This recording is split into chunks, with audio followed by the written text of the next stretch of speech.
तो हेलो दोस्तों, आप सभी का स्वागत है आज की वीडियो पर। बेसिकली आज की वीडियो में हम बात करने वाले हैं कंस्ट्रक्शन साइट रिलेटेड में एक और नया वीडियो। बिकॉज जिस तरह से हमारे यहाँ पर जो भी कंस्ट्रक्शन साइट्स की वीडियोस वगैरह आ रही थी, जिस तरह से मैंने आपको बताया फुटिंग की शटरिंग किस तरह से चेक करते हैं, स्टील किस तरह से चेक किया जाता है, तो आज की वीडियो में हम जानेंगे कि फुटिंग की कास्टिंग हो जाने के बाद इसके बाद ऊपर का जो कॉलम हम उठाते हैं वो किस तरह से लेते हैं। अब क्या कॉलम भी हमें सीखना पड़ेगा? क्या हमने कॉलम कभी देखा नहीं है?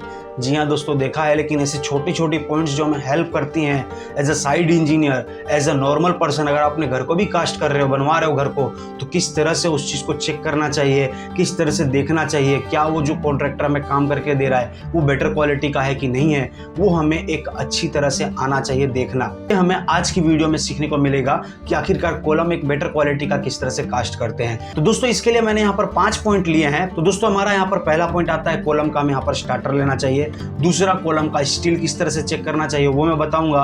तीसरा दोस्तों, कॉलम की शटरिंग को किस तरह से चेक करना चाहिए या फिर शटरिंग करते समय कौन कौन सी बातों का ध्यान रखना चाहिए वो मैं यहाँ पर आपको बताऊंगा।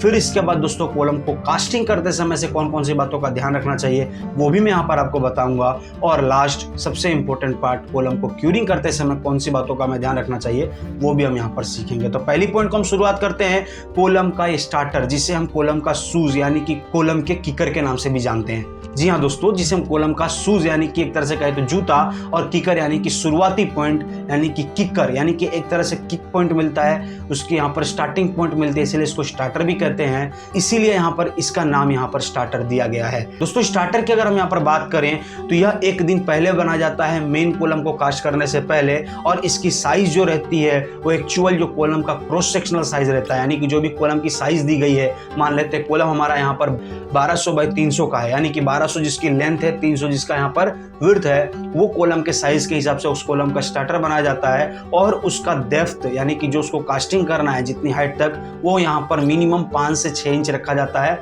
यानी कि 150 से 200 mm तक उसको कास्ट किया जाता है दोस्तों। यानी कि मैक्सिमम आपका देखा जाए तो 180-200 रहेगा तो बेटर रहेगा, और 150 से कम नहीं होना चाहिए, ताकि कॉलम का यहाँ पर जो भी फालका है उसका अच्छी तरह से सपोर्ट मिले। फालका और मोड़िया क्या होता है वो मैं पहले आपको बता दूं कि कॉलम का जो यहाँ पर लेंथ वाइज लगने वाला जो बोर्ड है उसको फालका कहा जाता है, और जो मोड़िया में फिट होता है यानी कि जो विड्थ में फिट होता है उसको मोड़िया कहा जाता है। अब इसके बाद कॉलम का स्टार्टर देना क्यों जरूरी है वो पहले समझते हैं। अगर हम यहाँ पर कॉलम का स्टार्टर ना दे तो सबसे बड़ा और सबसे मेन पॉइंट ये है दोस्तों कि कॉलम का जो एग्जैक्ट पोजीशन है वो हमारा यहाँ पर फर्क होगा अगर हम नॉर्मली कॉलम को कास्ट करें। क्यों? क्योंकि हमारा जो नॉर्मल कॉलम है अगर हम उसको डायरेक्टली खड़ा करते हैं तो दो कॉलम के बीच का मापी यानी कि जो अंदर अंदर मापी आना चाहिए उसमें फर्क देखने को मिल सकता है। कॉलम में कवरिंग का दिक्कत आ सकता है, जो भी सरिया है वो यहाँ पर कॉलम के शटरिंग से टच हो सकता है। दूसरी बात दोस्तों, कॉलम को हम यहाँ पर जब भी कास्ट करते हैं तो उस समय हमारा यहाँ पर पोजीशन हिला नहीं पाएंगे। अगर डायरेक्टली उसको हम कास्ट करते हैं तो उसको पोजीशन से हिला नहीं पाएंगे, लेकिन अगर एग्जैक्ट पोजीशन पे स्टार्टर को अगर हम कास्ट कर देते हैं तो उससे मापी चेक करके हमें कितना खसकाना है, कितना आगे लेना है, कितना में बाहर जाएगा, सब एग्जैक्ट पोजीशन में कवर वाइज हम उसको यहाँ पर कास्ट कर पाएंगे।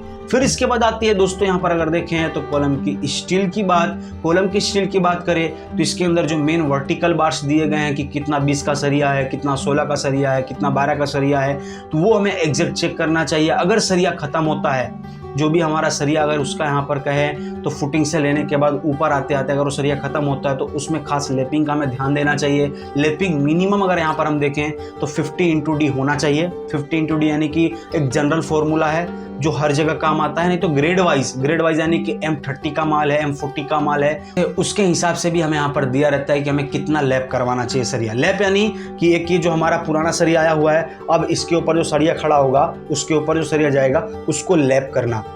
लैप करने से ये रहेगा जो हमारा सरिया है वो हमारा एग्जैक्ट पोजीशन उसका जाएगा, ताकि उसकी सपोर्टिंग, उसका जो यहाँ पर लेंथ है, जो उसका यहाँ पर मेन स्ट्रेंथ है वो ना घटे, इसीलिए उसको यहाँ पर लैप किया जाता है। अब लैप करने का फॉर्मूला जिस तरह से मैंने बताया 50x D रखा जाता है, और जो उसका यहाँ पर आप देख रहे होंगे जहाँ से बेंड होता है फिर एग्जैक्ट सेम लेवल पर लेने के लिए जो यहाँ पर उसको बेंड किया गया है उसको कहा जाता है दोस्तों जुगल। जुगल हमेशा देखा जाए तो 6x D लिया जाता है, यानी कि अगर 12 का सरिया है तो यहाँ पर आपका टोटल जुगल की जो साइज होगी 72 mm होगी। वही अगर लैप की बात करें तो 50x D यानी कि अगर आपका 12 का सरिया है तो 12×5 = 60 यानी कि 600 mm आपका सरिया वो लैप होगा। तो इस तरह से जनरल फॉर्मूला, अगर आपको ग्रेड वाइज दिया है तो आप ले सकते हो। जनरल फॉर्मूला वहाँ पे काम आता है जहाँ पे आप कंक्रीट के मिक्स डिजाइन को यूज नहीं करते, डायरेक्टली आप नॉर्मली आप रफली माल तैयार करते हो वहाँ पर, तो वहाँ पर आप जनरल फॉर्मूला के हिसाब से चल सकते हो।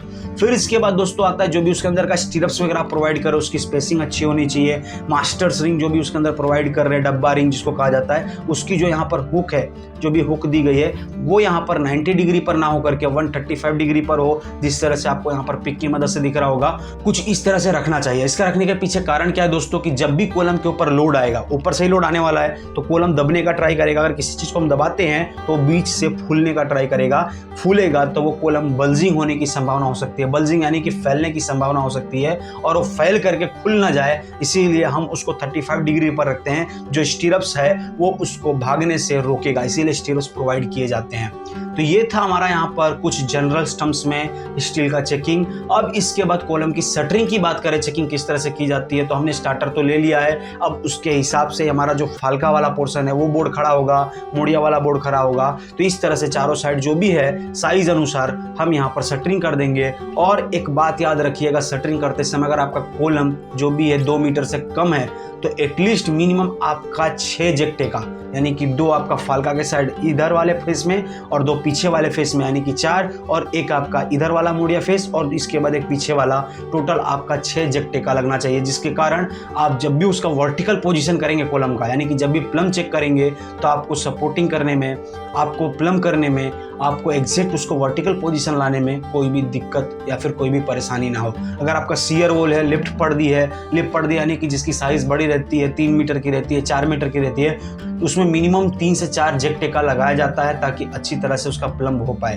तो प्लम यानी किस तरह से चेक करते हैं, जिस तरह से मैं बताया कि एक तो आपका फालका में चेक करेंगे, फालका यानी कि जो भी फालका का एंडिंग पोर्शन रहता है वहाँ पर हम प्लम को गिराते हैं और प्लम को गिराने के बाद एग्जैक्ट उसका वर्टिकल पोजीशन चेक करते हैं। और इसके बाद मोड़िया साइड में भी हम एक बार इसका लेते हैं प्लम, ताकि हमें मोड़िया वाले पोर्शन से हम यहाँ पर अब प्लम कर दे। तो हमारा फालका का और मोड़िया का 2 पोर्शन अगर हमारा यहाँ पर प्लम में आ गया तो हमारा बाकी का 2 पोर्शन भी एग्जैक्ट प्लम में आ जाता है। क्यों? क्योंकि जो हमारा यहाँ पर फालका लगा है उसी के ही सापेक्ष में यहाँ पर मोड़िया लगा है, फिर इसके बाद फालका है। तो अगर हम इसको टिल्ट करते हैं, इसको अगर हम वर्टिकल पोजीशन देते हैं तो जो मोड़िया का सेम साइज है, यानी कि जो फिक्स साइज है, यानी कि जो 300 का साइज है, वो भी तो पीछे वाले पोर्शन को धकेलेगा। अगर मैं इसको हिला रहा हूँ तो यहाँ पर बीच में लगा है हमारा यहाँ पर मोड़िया, तो ये पीछे वाले पोर्शन को भी हिलाएगा, यानी कि इसको भी सीधा करेगा, जिसके कारण एक एरिया का अगर आप प्लम करते हो तो पीछे वाला ऑटोमेटिकली आ जाता है। इसीलिए कॉलम में 2 साइड ही प्लम देखा जाता है, एक तो फालका साइड और दूसरा मोड़िया साइड। बाकी का 2 पोर्शन आपका यहाँ पर जो है वो एग्जैक्ट प्लम में आ जाता है। तो कुछ इस तरह से इसका चेक किया जाता है प्लम। और इसके बाद दोस्तों इसकी शटरिंग चेक करने के लिए हम ऊपर से इसकी क्रॉस सेक्शनल साइज जो भी है, यानी कि जो भी कॉलम का साइज है 1200 बाय 300, वो हम देख सकते हैं। फिर इसके बाद उसका काटखूना निकाल करके देख सकते हैं काटखूने में है कि नहीं है, प्लाई अच्छी तरह से बैठा है कि नहीं है, अच्छी तरह से प्लाई बैठा है कि नहीं है, वो हम देख सकते हैं। फिर इसके बाद आता है दोस्तों इसका कास्टिंग। कास्टिंग में देखा जाए तो सबसे मेन इंपॉर्टेंट पार्ट, हमें कॉलम भरना कितना है, यानी कि जो भी हमारा स्लेब आने वाला है उसकी बीम बॉटम को माइनस, जो भी उसका बीम है वो हम यहाँ पर माइनस करके कॉलम को भरते हैं, ताकि हमारा कॉलम जो है वो बीम के समय अच्छी तरह से आ पाए, हमें यहाँ पर उसको चिपिंग करवाना ना पड़े, तोड़ना ना पड़े। तो हम क्या काम करते हैं, जो भी फ्लोर की साइज दी गई है, यानी कि मान लेते 3 मीटर का साइज है आपका फ्लोर का, यानी कि आपके स्लेब का नीचे के फ्लोर से लेकर के ऊपर के स्लेब तक जो भी है हमारा यहाँ पर हाइट है वो 3 मीटर है। तो वो 3 मीटर में से जो भी बीम दिया है 300 का है, 350 का है, 375 का है, 450 का है, वो यहाँ पर माइनस होता है। और एक लेवल लेने के बाद उस लेवल से सारे कॉलम कितने आने वाले हैं भरा, यानी कि कितना कास्ट करना है उतना यहाँ पर दिया जाता है और उतना कास्ट किया जाता है। और इसके बाद भराई में इंपॉर्टेंस अगर यहाँ पर देखें पॉइंट्स को, तो जो भी हमारा यहाँ पर ओल्ड जॉइंट है, यानी कि जिस तरह से हमारी कास्टिंग पहले की हो चुकी है, तो हम क्या काम करेंगे, उस ओल्ड जॉइंट के ऊपर हम यहाँ पर डुगा, यानी कि जिसको कहा जाता है स्लरी, घोला, सीमेंट का पानी डालेंगे और इसके बाद हम कास्टिंग करना शुरू करेंगे, ताकि हमारा ओल्ड जॉइंट के साथ न्यू जॉइंट जो भी है वो अच्छी तरह से पकड़ पाए, वहाँ पर अच्छी तरह से उसकी बॉन्ड क्रिएट हो पाए। तो इन सभी पॉइंट्स का हम यहाँ पर ध्यान रख सकते हैं। और एक बात दोस्तों खास, कॉलम में जब कास्टिंग हो जाता है, यानी कि जब यहाँ पर कंक्रीट फिलिंग कर देते हैं, तो उसके एग्जैक्ट तुरंत बाद हम यहाँ पर प्लम दोबारा चेक करेंगे कि भरते समय अगर हमारा यहाँ पर कॉलम पर्दी जो भी है, वर्टिकल वाला पोर्शन, जो भी आप वर्टिकल पोर्शन भरो उसका यहाँ पर प्लम एक बार फिर से चेक करो, ताकि आपको पता चले कि वो कितना प्लम में आउट है। आपका यहाँ पर एग्जैक्ट वो प्लम में आना चाहिए, चाहिए, ताकि आपका जब आप शटरिंग करोगे तो 2 कॉलम का सेंटर टू सेंटर माप यानी कि 2 कॉलम की गाले की मापी अच्छी तरह से यहाँ पर मिल सके। और दोस्तों यहाँ पर आप देख सकते हो कास्टिंग के दौरान पर कि उसके अंदर जो भी यहाँ पर कंक्रीट वगैरह फिलिंग की जा रही है उसको अच्छी तरह से कॉम्पैक्ट कराया जाए with the help of vibrator, या फिर आप यहाँ पर पीवीसी पाइप का यूज कर सकते हो एज अ बाम्बू, यानी उसको खांचने के लिए अच्छी तरह से कॉम्पैक्ट कर सके हम माल को, ताकि नीचे रफ ना निकले। रफ निकलना यानी कि दोस्तों जिसको हम हनीकॉम्ब कहते हैं, जो भी मटेरियल है यानी कि स्लरी नीचे बैठ जाए, हमारा कपची ऊपर रह जाए, जिसके कारण हमारा यहाँ पर माल वगैरह छूटता है तो वो रफ ना निकले, उसके लिए हम यहाँ पर वाइब्रेटर का इस्तेमाल कर सकते हैं, जिसका 40 का नीडल आता है, 60 का नीडल आता है। नीडल डालने के बाद अगर हम कॉम्पैक्ट करते हैं तो अच्छी तरह से माल एक अच्छी तरह से लेवल में कॉम्पैक्ट होता है और एक लेवल में भर करके निकलता है, जिससे हमारा कॉलम अच्छी तरह से गुड क्वालिटी का निकलता है। अब बात आती है दोस्तों क्यूरिंग की। क्यूरिंग की बात करें तो क्यूरिंग में मेथोडोलॉजी 2 ली जाती है। तो उसको कंटिन्यूसली पानी प्रोवाइड किया जाए, यानी कि 1 डे के अंदर में मिनिमम आपको 4 बार तो क्यूरिंग करना चाहिए। पहला एक तो मॉर्निंग के टाइम, दूसरा ब्रेक से पहले यानी कि जब भी आपका लंच वगैरह होता है उससे पहले, दूसरा लंच के बाद यानी कि 3 बजे 4 बजे के आसपास, फिर इसके बाद एक लास्ट क्यूरिंग शाम को की जाती है। इस तरह से मिनिमम तो 4 बार क्यूरिंग डे में होना चाहिए। कोई भी स्ट्रक्चर के लिए 4 बार क्यूरिंग होना चाहिए। और अगर वर्टिकल पोर्शन का कोई भी स्ट्रक्चर है तो उसके लिए आप क्या काम कर सकते हो, उसके ऊपर कंतान यानी कि जो भी हमारी बोरी आती है जिसके अंदर हमारा चावल वगैरह भरा जाता है, गेहूं वगैरह भरा जाता है, उस बोरी को, जो भी हमारी जूट की बोरी रहती है, जूट का कहते हैं धागा, वो यहाँ पर वो पानी सोखता है, वो पानी पी करके रखता है, जिसके कारण उसको लपेट देते हैं यानी कि बांध देते हैं अच्छी तरह से, तो वो पानी उसके अंदर रहने के कारण, गीला रहने के कारण कॉलम को ठंडा रखता है और अच्छी तरह से 28 डेज के बाद वो एक गुड क्वालिटी का स्ट्रेंथ और गुड क्वालिटी का कॉलम बन करके यहाँ पर रेडी होता है। तो आई होप आज की वीडियो में आपने समझा होगा